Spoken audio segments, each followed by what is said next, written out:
Hola, ahora sí.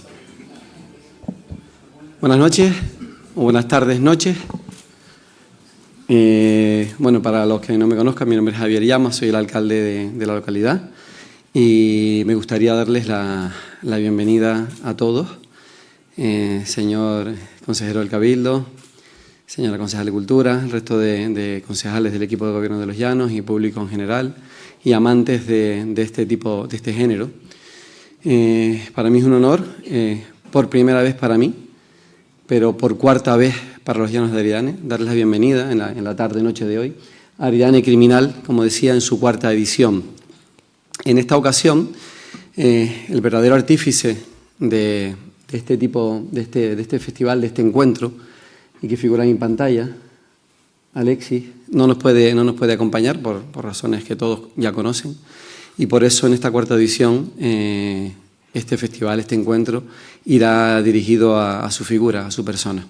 Así que yo, sin más, simplemente lo que me gustaría es eso, darles la bienvenida, que disfruten de estos días, que disfruten de este festival, y les cedo la palabra para que les haga llegar toda la información sobre el encuentro a la señora concejal de Cultura, a Marlene.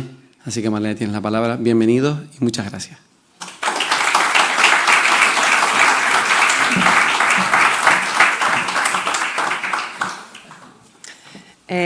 Buenas tardes a todos y a todas y bienvenidos a la cuarta edición del encuentro de novela negra y policíaca Aridane Criminal. Este festival, que no es solo un referente en nuestro municipio, sino también a nivel regional y nacional, nace para todos los amantes del mundo del misterio y de la intriga y permite a público y autores el contacto, el debate, el conocimiento y hasta la profundización de este género literario. No podemos evitar la tristeza en un día como hoy al recordar a quien dio la vida a este festival, nuestro querido Alexis Ravelo, un creador que nos dejó demasiado pronto. Esta edición es un homenaje a su persona. Es una hermosa manera de honrar su memoria y celebrar una vida dedicada a la literatura, casi como un acto de amor. Alexis Ravelo siempre permanecerá vivo a través de su obra literaria y de los festivales de género negro criminal. Y aunque su partida ha dejado un gran vacío entre nosotros, su obra perdurará como un testimonio eterno de su genialidad y creatividad, porque nadie muere mientras sea recordado. Me gustaría agradecer a Eduardo García Rojas, quien ha tomado el relevo como director de este festival y que ha cuidado cada detalle, respetando la línea originaria establecida por Alexis. Agradecimiento también a los brillantes escritores que nos acompañan en esta edición, a la colaboración del Cabildo de La Palma a través de la Consejería de Cultura, al Gobierno de Canarias a través del Instituto Canario de Desarrollo Cultural y a la Unidad del Libro, y a todos los asistentes durante estos días de encuentro. Ahora toca disfrutar de cada conversación, de cada acercamiento entre lectores y autores, y disfrutar de esta oportunidad de compartir la pasión por el género de novela negra y policíaca. Cedo la palabra al consejero de Cultura del Cabildo Insular de La Palma, Pablo Díaz Coviella. Muchas gracias.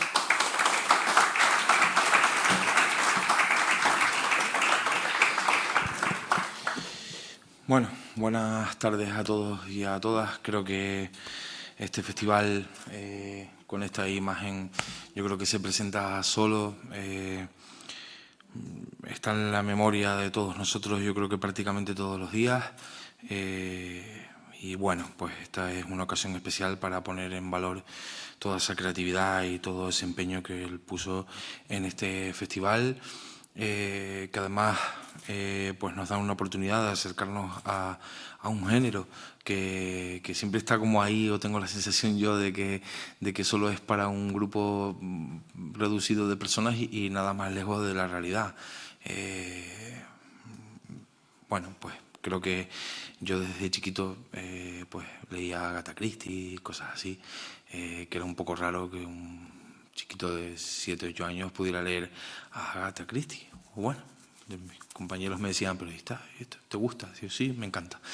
Bueno, pues creo que este tipo de festivales impulsan también este tipo de ideas y, bueno, desde el Cabildo Insular siempre estaremos ahí.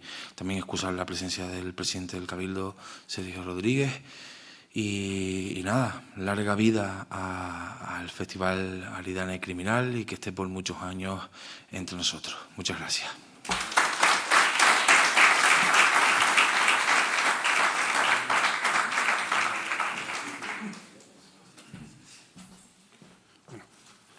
Pues buenas tardes. Antes de iniciar la 4ª edición de Aridane Criminal, Encuentro de Novela Negra y Policíaca, me gustaría agradecer el respaldo de la Viceconsejería de Cultura del Gobierno de Canarias, bajo la coordinación del Instituto Canario de Desarrollo Cultural y el Cabildo Insular de La Palma, han prestado para que esta edición sea una realidad. Pero sobre todo quisiera expresar mi agradecimiento a los organizadores del festival, el área de cultura del Ayuntamiento de Los Llanos de Aridane, ya que su entusiasmo ha sido decisivo para que hoy nos encontremos aquí. Hace ahora 4 años, al escritor gran canario Alexis Ravelo se le encargó la tarea de poner en marcha un festival de literatura negra y criminal que reuniera en Los Llanos de Aridane y a inicios de año a los autores, autoras, no ya consagrados, sino también por consagrar que cultivan el género. Y lo consiguió. El caso es que pocas cosas se le resistían a Alexis. Ya lo había demostrado cuando comenzó a iniciarse en la literatura y terminó de cabeza en la novela negra, un género en el que supo hacerse un espacio porque talento nunca le faltó y en el que pronto alcanzaría notas de una respetable popularidad que hizo que sus libros se vendieran no solo en su isla natal, Gran Canaria, ni en la del resto del archipiélago. La Palma y Lanzarote aparecen en las novelas Los Milagros Prohibidos y La Ceguera del Cangrejo, respectivamente, sino también en España, donde trascendió sus fronteras. El caso es que Alexis Ravelo logró ubicar este festival en el mapa de los festivales de literaturas que se celebran en el archipiélago y golpito a golpito consiguió que Aridane Criminal comenzara a sonar por todos lados de la península ibérica, porque Alexis, además de ser un extraordinario escritor, también fue un extraordinario relaciones públicas. Casi resultaba imposible no dejarse arrastrar por su entusiasmo, un entusiasmo tan vitalista que contagiaba y que sabía transmitir a través de sus enormes abrazos y una carcajada que aún resuena en mis oídos como un eco. Esa energía, esa capacidad de integrar a todo el mundo fue clave para que Aridane Criminal adquiriera señas de identidad propia y, lo que es más importante, que el festival tuviera vida propia. Cuando en enero del año pasado, y más o menos por esta misma fecha, Alexis me propuso que asumiera la dirección del festival, pensé primero que se trataba de una de sus clásicas bromas, pero más tarde, cuando insistió, me di cuenta que aquella invitación no era una broma, sino una aplastante verdad. Tan verdad como ahora les estoy hablando en calidad precisamente de director. Bueno, Alexis prefería la palabra comisario, y como ahora le acabo de decir a Marta Marne, en mi caso sería subcomisario de Aridane Criminal. Un festival que efectivamente se hace golpito a golpito y cuya 4ª edición hemos procurado que sirviera de homenaje al escritor y al amigo ausente, al Alexis que conocimos y que nos dijo adiós a finales de enero del año pasado. Si repasan el programa, observarán que casi todas las mesas están dedicadas al trabajo que como novelista realizó Alexis Ravelo, desde la perspectiva de quienes lo conocieron y editaron, así como la adaptación al cine de la que sigo considerando su mejor novela, que es La Estrategia del Pequinés, un título que fue todo un revulsivo para las literaturas negras y criminales que se escriben en España y que el cineasta Helio Quiroga llevó a la pantalla en una adaptación más que digna.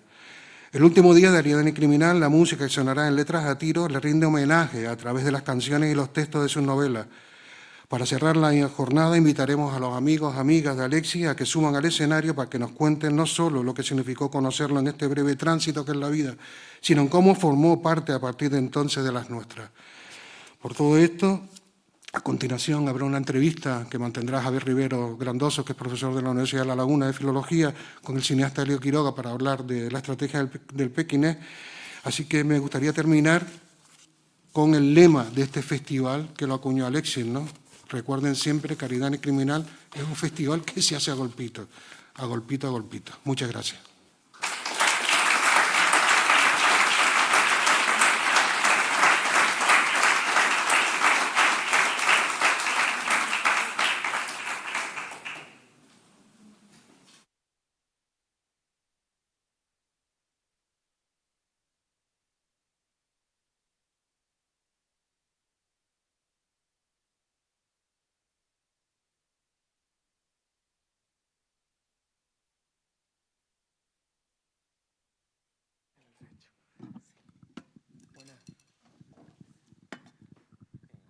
¿Se oye? Sí, vale.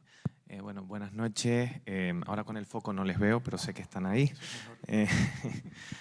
Antes de nada quería comenzar agradeciendo a las autoridades por su presencia y por el apoyo a este tipo de iniciativas, a Eduardo García Rojas por coger el testigo y mantener el nivel, que es bastante difícil. Al equipo de Cultura del Ayuntamiento, a Ricardo, a Guasimara, que los pobres los tenemos locos, a Julia Rivero, que también nos tiene que aguantar, y antes ya me estaba llamando diciendo ¿dónde estás? Que no has llegado, ven ya, bueno, todas esas tragedias que tienen que sufrir, y especialmente a ustedes por estar aquí, por compartir con nosotros un ratito de cultura y del género criminal. Como bien explicaba Eduardo, esta edición pues está marcada por la persona que no está, nada más y nada menos que Alexis Ravelo. Por eso este año tenemos aquí a Elio Quiroga, que normalmente él era el actante del estudio. Él introducía una película, hablaba sobre ella, y ahora vamos a hacer justo lo contrario. Ahora va a ser él el objeto de estudio, porque vamos a hablar de una de sus películas. Entonces, creo que es muy interesante, es la única película que hasta el momento se ha rodado de la obra de Alexis Ravelo, La estrategia del pequinés, seguramente una de las películas, una de las novelas más importantes de su trayectoria, el que le da una gran relevancia a nivel nacional e internacional, porque es la primera que se traduce a una lengua en Europa, y por lo tanto, para nosotros es un placer poder tener esta charla con Elio. Entonces quería empezar preguntándote, Elio, ¿cómo se fraguó este proyecto? ¿Cómo se originó el proceso de adaptación de esta película? Bueno, versión corta, ¿vale? Porque la larga me haría falta la noche entera.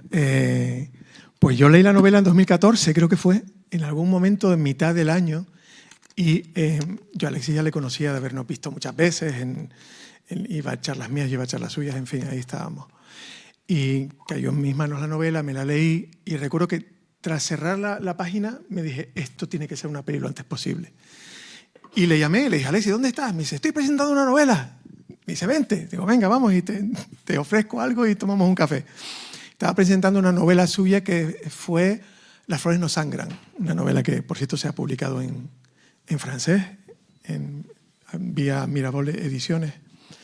Y bueno, ahí me fui a la librería del Cabildo de Gran Canaria y le estaba presentando la novela, terminó y nos tomamos el café y le dije, Alexis, ¿cómo está la cosa para hablar de adaptar al cine La estrategia del pequinés? Se quedó, bueno, vamos a hablarlo, hablamos con mi agente, no sé qué, vemos plazos, no sé qué. Por resumir una cosa que es muy complicada, que es cómo conseguir los derechos de una novela, tú tienes que pagar al autor, que es lógico además, unas ciertas cantidades a medida que él te va cediendo los derechos durante unos meses. A lo mejor cada 6 meses tienes que renovar esos derechos porque es un tiempo limitado. De repente tú puedes tener los derechos demasiado tiempo y eso le puede evitar al autor que otro director u otro productor quiera adaptar su novela, ¿no? Entonces pues llegamos a un acuerdo con su agente, con el ASER, y empezamos a trabajar. Y recuerdo que yo ahí me fui a Madrid a empezar a moverme para conseguir cosas, a escribir el guión. Y fue cuando le dieron el premio el premio Hamet en la Semana Negra. Y recuerdo llamar a Alexis y decirle, coño, Alexis, me han dado el premio, tío. Yo lo primero me acuerdo en mi cabeza diciendo, no me subas el precio, tío, por favor. Que yo estoy aquí, que estos son mis ahorros. Digo, no te preocupes, seguimos para adelante, vale. Él me advirtió una cosa, luego si quieren lo comentamos más adelante, y me dijo, ten cuidado, que mis novelas en muchos casos levantan, digamos que no hacen amigos, y puede que te encuentres con sorpresas negativas a la hora de intentar hacer la película. Esas sorpresas llegaron, pero lo voy a dejar por ahora como unos puntos suspensivos, pero así fue. Y claro, ¿te planteas el proyecto desde el principio como una película? Era una pregunta que quería dejar para el final, pero bueno, yo creo que la podemos atacar ahora. ¿Consideras que para este tipo de novelas, o la novela criminal, en este caso La estrategia del pequinés, es mejor el formato de la película, o ahora que se consume tanto una serie que te permite seguramente desarrollar más los personajes porque tienes más tiempo, pero también tienes muchos más gastos de producción y seguramente muchas más complicaciones para llevarla a cabo? Eran otros tiempos, era 2014, todavía la idea de que Netflix pudiera abrir aquí una sucursal era como ciencia ficción, luego ocurrió y vinieron muchas más. Doctores tiene la Iglesia. Yo no sé si una novela realmente, depende de cuál, puede dar para una serie de televisión larga. Puede que sí, pero creo que tienes que desarrollar mucho material extra, crear personajes nuevos. Porque una serie que pueda a lo mejor ser, yo qué sé, 8 episodios de 1 hora, pues la cosa se complica, ¿no? De repente en 90 minutos una novela puede dar muy bien para hacer una historia con muchos puntos de giro, muchas cosas interesantes que hagan que el espectador lo pase bien. Y tal vez, no lo sé. Perfectamente, de hecho, estuve trabajando con Alexis en hacer una serie de otra novela y estuvimos hablando de hacer una serie de 6 episodios y funcionaba bien.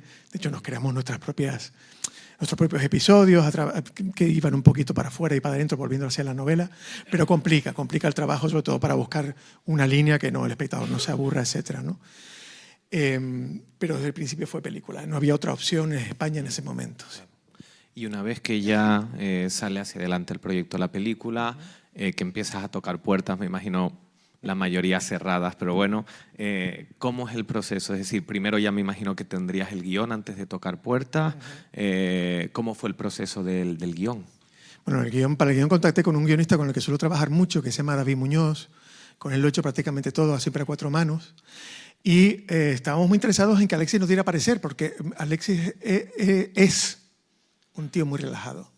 El tipo decía, toma los derechos de mi novela, es otro medio, siéntete libre, yo no te voy a incordiar con pásame el guión, pásame la versión, no sé cuánto. Él mantenía una distancia como que también es muy sana para los escritores, ¿no? Porque un escritor que se mete mucho en esas cosas sufre muchísimo, ¿no?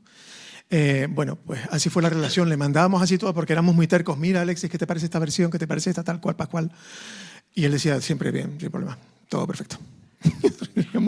Pero de verdad, Alexis, que sí, que está bien, que está genial, vale, perfecto. Y bueno, ese era el entente cordial que teníamos, ¿no? Ahí ya tuvimos una versión X de guión y empezamos a moverla.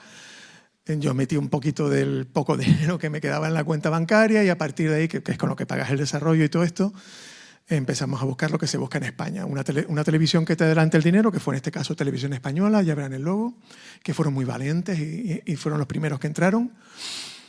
Luego fuimos a donde se suele ir, a las ayudas de Canarias, el Ministerio de Cultura, etc. El caso es que no salió nada. Y hubo un momento determinado en que yo recuerdo llamar a Alexis y decirle, Alexis, algo está pasando porque no consigo nada, solo tenemos Televisión Española, que es una cantidad muy pequeña. El presupuesto de la película eran 2,5 millones. Esto es menos de un 20% del presupuesto. ¿Qué hacemos, Alexis? Me decía, Elio, decide tú. Digo, vale, hostia.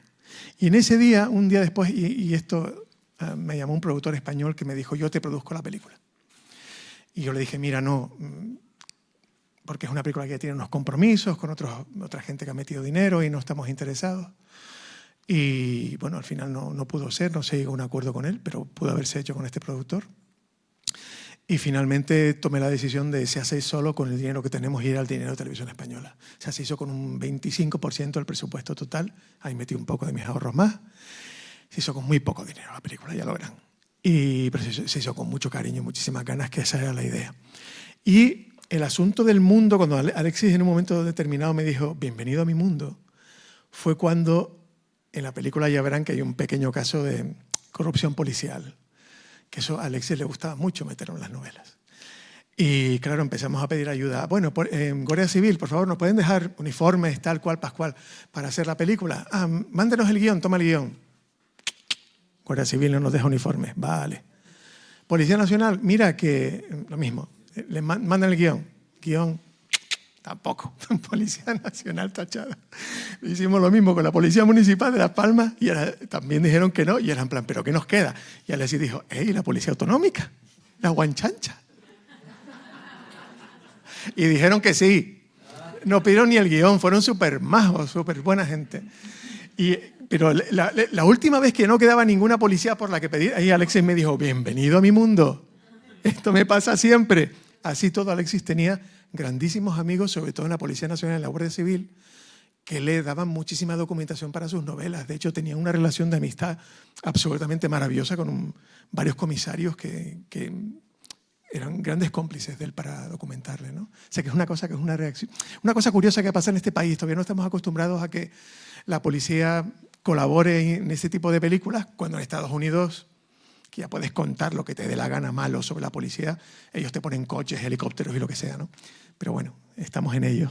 Sí, porque es curioso, porque hay películas que sí muestran a policías corruptos, a guardias civiles corruptos, pero parece que hay una norma no escrita, bueno, incluso creo que era escrita, porque hay un escritor, Juan Madrid, que fue guionista de una serie muy importante en televisión española en su momento, llamada Brigada Central, efectivamente, protagonizada por Imanol Arias, que comentaba eso, que tenías problemas. Si tenías algún policía, podía ser un corrupto, que era, digamos, como el garbanzo podrido, y que se mostraba que todos los demás eran honestos, trabajadores y tal, y que era un caso aislado de tal. No era la única manera de hablar de ese tema de corrupción como algo aislado, algo que no pasaba.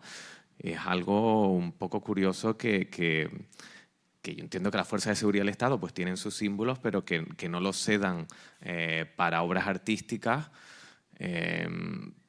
Yo opino, no sé si esto se está grabando, me da igual, yo creo que censura. Bueno, pero... Yo lo puedo entender.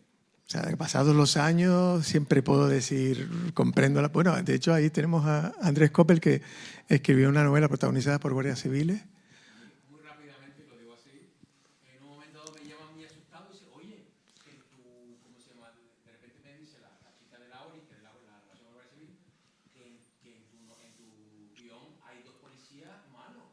Los guardias civiles que son corruptos son los malos. Pero no habían leído la novela de Lorenzo Silva entonces. No, pero quiero decir, no. Claro. Rápidamente, pero tengo son las cosas que quiero. Sí, pero el general ha dicho que se haga. Pero en las novelas de Lorenzo Silva, los protagonistas buenos son Claro, guardias son civiles. los buenos, son claro. de Vilacua y...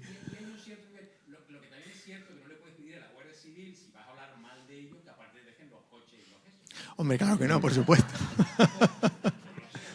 Por supuesto.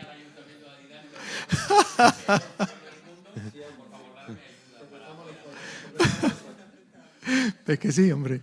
Es curioso, pero eso nos pasó, bueno, nosotros en otro espacio nosotros dijimos, hagan lo que quieran si esto es ficción. Es decir, si el espectador va a ver una película y piensa que esto es real, el problema lo tiene el espectador. No lo tiene ni el cuerpo de seguridad ni quien filma la película. Pero bueno, creo que todavía nos queda mucho por educarnos en cuanto a la ficción, en cuanto al relato y la realidad. Que a veces sí que hay correlación, pero bueno, una obra creo que tiene que ser otra cosa. Pero bueno, para no irnos por las ramas, claro, te encuentras esos problemas, pero después la película sale, se exhibe en cine y a partir de ahora, pues bueno, es tu quinta película, por lo tanto, ¿cuántos ya te estás comprado a partir de los beneficios? 17, para quemar la mayoría y luego uno para navegar, sí.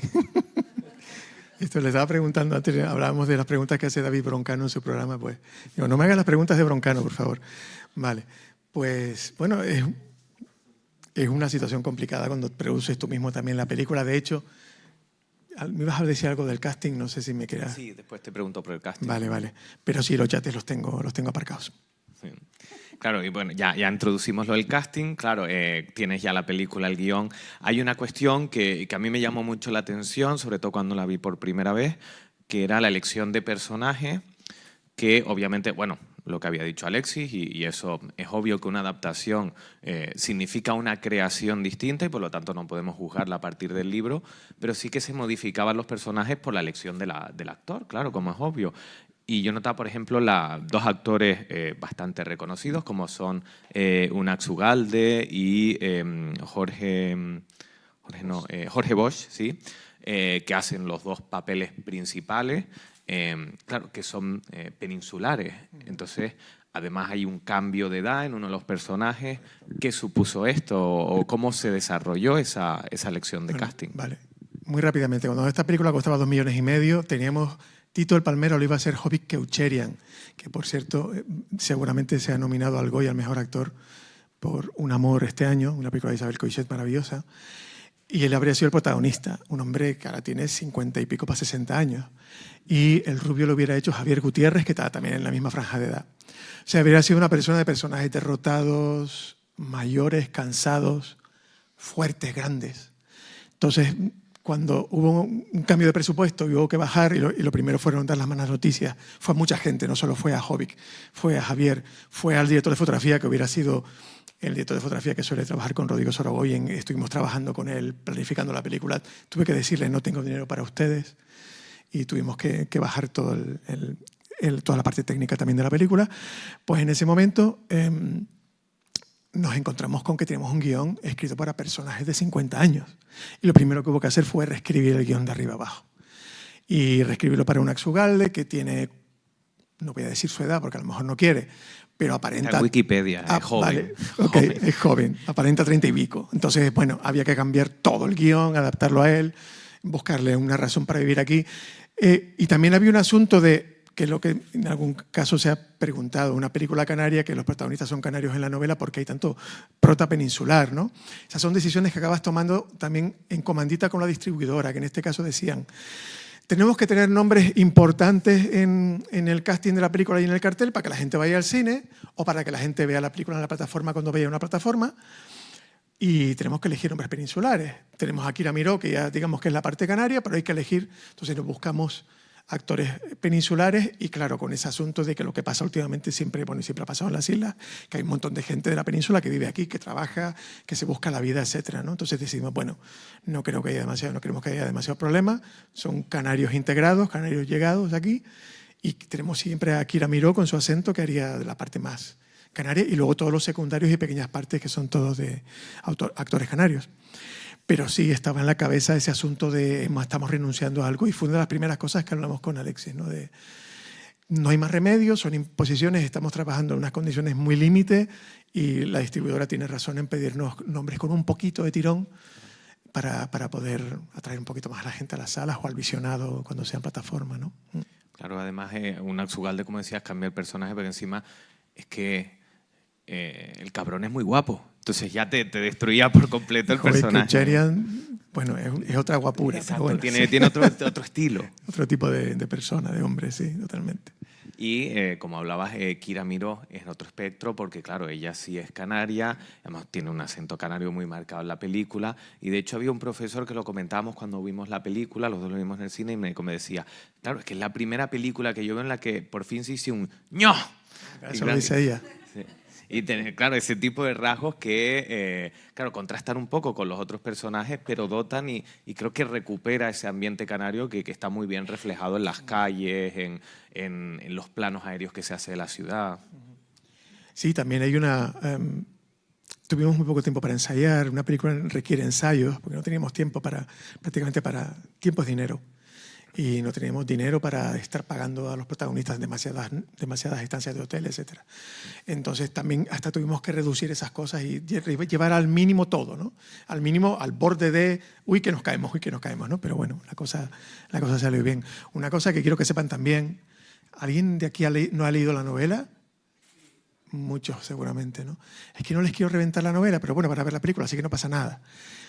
La película y la novela acaban bien, pero para algunos personajes acaban mal, ¿vale?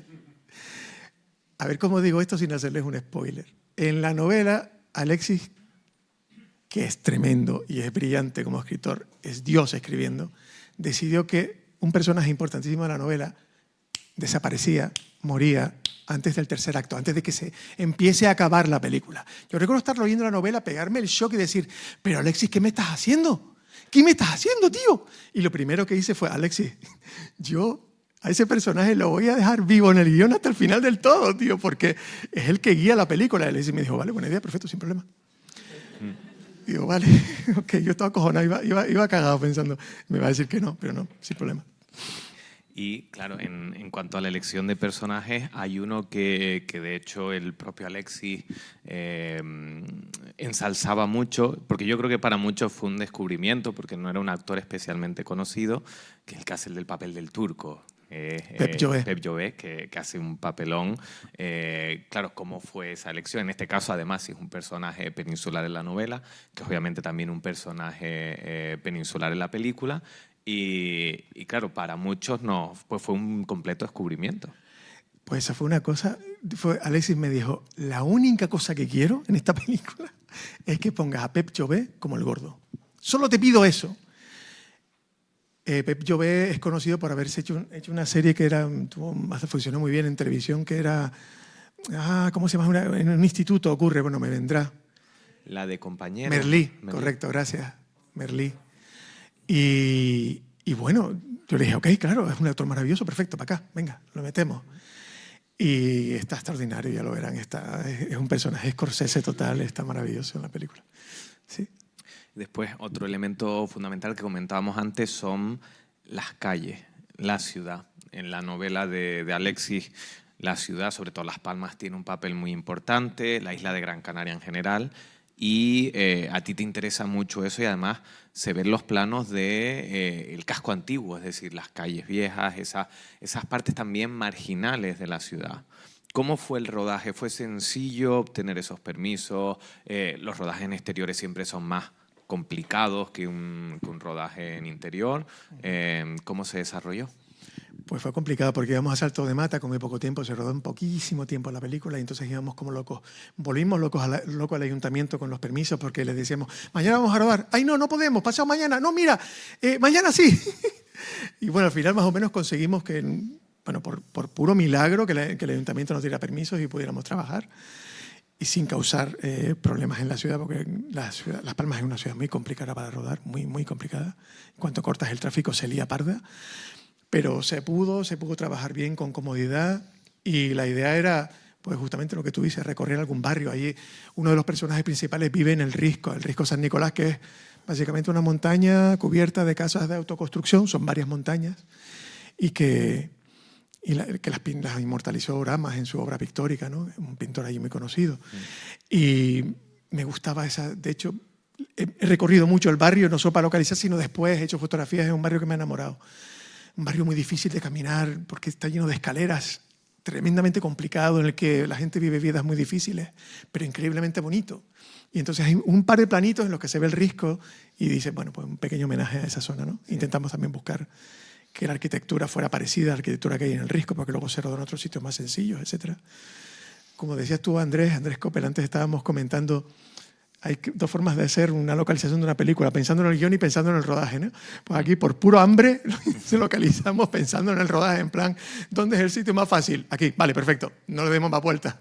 Sí. Y bueno, pero fue muy interesante y es como palmense puedo decir que Las Palmas es una ciudad de la que estoy enamorado. Mi primera peli también se rodó allí, era otra Las Palmas, ahí llovía todo el tiempo y era una ciudad muy extraña. Y aquí es una ciudad más realista, más cercana a la que se puede tocar, a la que se puede palpar. Puerto, la isleta, todo esto, ¿no? Sí. Sí. Que además muestras eso, una ciudad marginal, pero también una ciudad muy cercana. A mí me parece es una ciudad muy cómplice, donde donde la costumbre, lo cotidiano aparece, por ejemplo, en la tienda de Junior. Todos esos ambientes están bastante bien retratados, es decir, todo ese ámbito de la cercanía, que creo que es difícil de captar, lo consigues a través de la sencillez. Como tú dices, no necesitas un gran presupuesto para eso. Y esa era una idea de la película. Las carencias de presupuesto nos impedían, digamos que demasiadas florituras y entonces decimos, pues hagamos la película lo más pegada al suelo que sea posible. Incluso ya logran, las escenas de violencia son muy prosaicas. Son como se ve una escena de violencia en la realidad. Sí. Una escena de violencia real es increíblemente desagradable e increíblemente cutre, ¿vale? Pues esa es la idea de la película. Pues usemos a nuestro favor todo lo que se nos pone en contra, ¿no? Y esa era la idea, ¿no? Pegarlo todo a la tierra y a la realidad.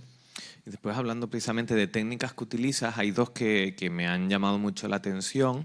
Una es el uso de la pantalla partida, que lo utilizas muchas veces, y yo intentándole buscar un sentido veo por un lado pues conseguir algo que a Alexis la literatura le permitía hacer, que era esa narración coral, que tú lo puedes hacer a partir de pues mostrar la perspectiva de cada personaje y mostrar a cada personaje en un primer plano a la vez de manera simultánea, y por otro muchas veces mostrar a un mismo personaje lo que está mirando, la posición en la que él está, mirado desde otra perspectiva, es decir, desde otro personaje. ¿Qué pretendías con eso? ¿Todo lo que estoy contando o alguna otra cosa más? ¿O? Esa era justamente la idea. Fue una decisión que tomamos cuando estábamos antes de empezar a rodar con el montador, que es Luis Sánchez Gijón. que es un maravilloso montador y un maravilloso realizador, Luis.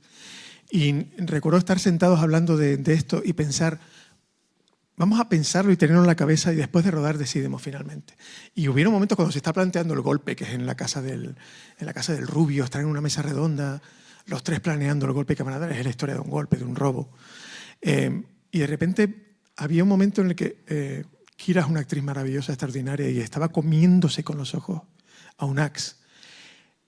Pero había la necesidad de mirar a Unax mirándola tímidamente y ver a la vez a Kira comiéndoselo con los ojos. Que si hubiéramos hecho en un plano contra plano, que es lo estándar, no hubiéramos vivido lo mismo.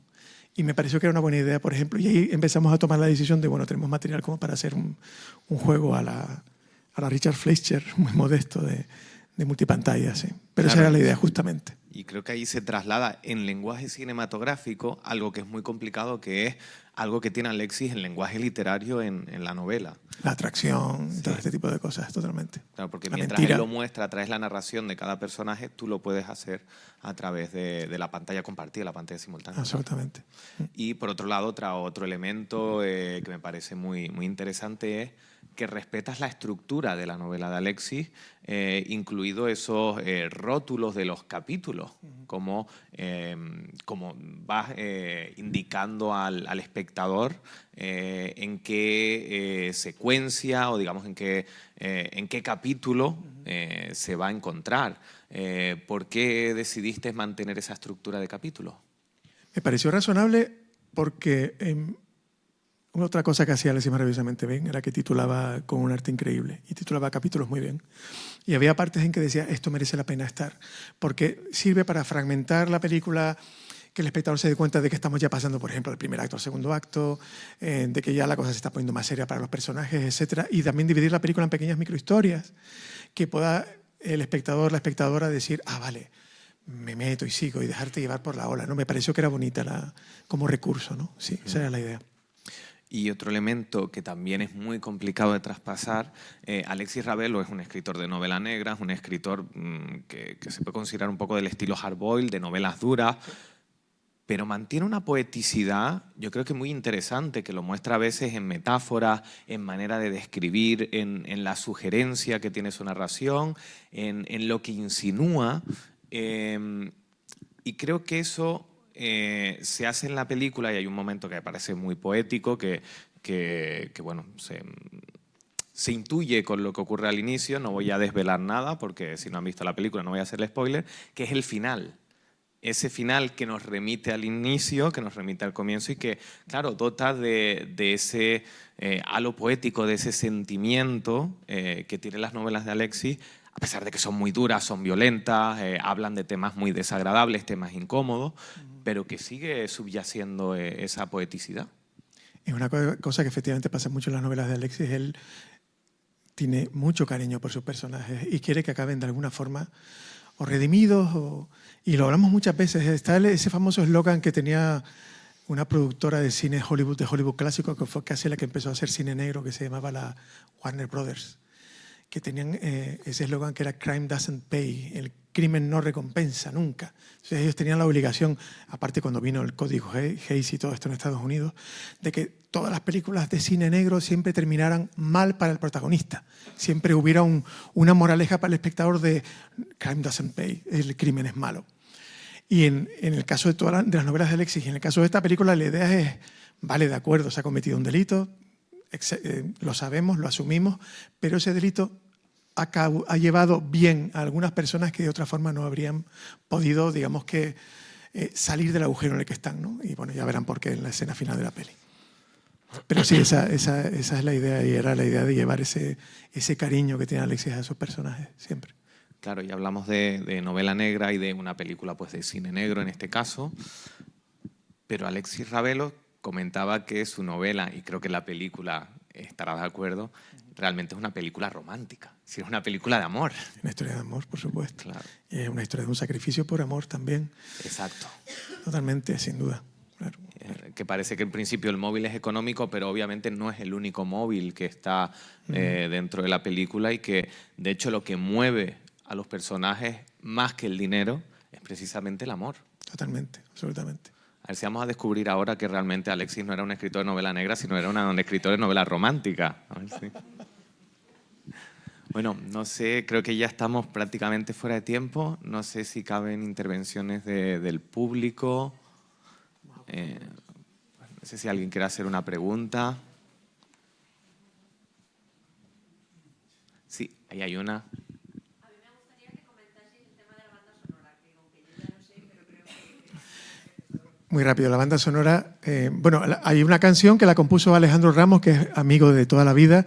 Él tenía un grupo que se llamaba Hermanitas, hizo las canciones de mi primera película, Fotos, y siempre hemos tenido una gran amistad y compuso la canción de la peli. Y luego hay momentos incidentales que son la música del score, que se llama es de Juan Belda, un maravilloso compositor de Tenerife que está afincado en Madrid hace muchos años y una leyenda de la música española un poquito más experimental, etcétera. Y también hay un par de temas, como creo que suena en algún momento de la película, compuesto por un miembro de un grupo maravilloso que se llaman Brutalized Kids, que es una banda post-punk maravillosa de Tenerife, y que me parece fue un hallazgo oír el tema y de repente pues conseguirles para la película fue maravilloso. O sea, la película tiene una banda sonora musicalmente muy interesante y el diseño de sonido es maravilloso, es de Charlie Muckler, un genio del diseño de sonido, que ha hecho casi todas las pelis de la Iglesia, así que hemos estado en muy buenas manos. Y bueno, en fin, fue lo que se pudo hacer con lo que había. Dicho el tema principal que aparece también a lo largo de la película, a mí... Bueno, se titula La estrategia en la canción. Claro, sí. Y tengo que decir que para mí la primera vez que lo escuché fue una sensación de rechazo, pero después en la película, porque la escuché, digamos, de manera... Creo que fue en el tráiler que sonaba, y ya insertada en la película, pues me gustó. Es decir, al principio, la primera vez que la escuché, no me gustó nada la canción, y después está muy insertada, además... No voy a desvelar mucho, es un plano, creo que cuando están volviendo a Las Palmas, que suena en la canción, después creo que vuelva, si no recuerdo mal, vuelva a sonar al final. Sí, es una canción grabada al revés, la voz grabada al revés. Sí, sí. Y bueno, es muy interesante, además creo que está muy bien metida, es decir, que lo que transmite la canción es precisamente hacia donde nos está dirigiendo la acción. Pues mira, maravilloso. Fafe Brutalized es el compositor de la canción. Sí. Un artista y un genio que, por cierto, para que sepa un poquito, que le guste la anécdota, fue parte de un grupo legendario en la escena canaria que fue Ataúd Vacante. Pues no sé si hay alguna otra pregunta, la última para antes de la proyección. Sí, hay una mano al fondo.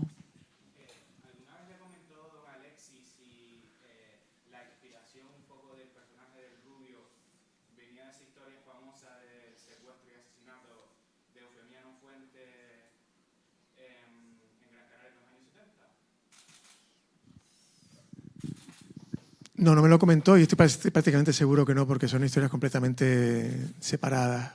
No sé si a lo mejor él se inspiró. Por ejemplo, el personaje de Junior, que digamos que es el antagonista de la película, él le puso el nombre de Junior por un amigo común, que es exhibidor de cine en Las Palmas, Junior Melo, y por pura amistad le puso ese nombre. Eso lo hacía mucho Alexis, tenía esos pequeños chistes privados que ponía nombres de personas a las que tenía cariño. En el caso de poner de malo de la novela Junior es una humorada cariñosa, ¿no? Creo que no, que lo del rubio es que aparte no tiene nada que ver en este caso una cosa con la otra, así que no creo. Nunca se me ocurrió preguntárselo, la verdad, ahora que lo dices. Y de hecho no es rubio el personaje tampoco. Es cosa curiosa. Sí.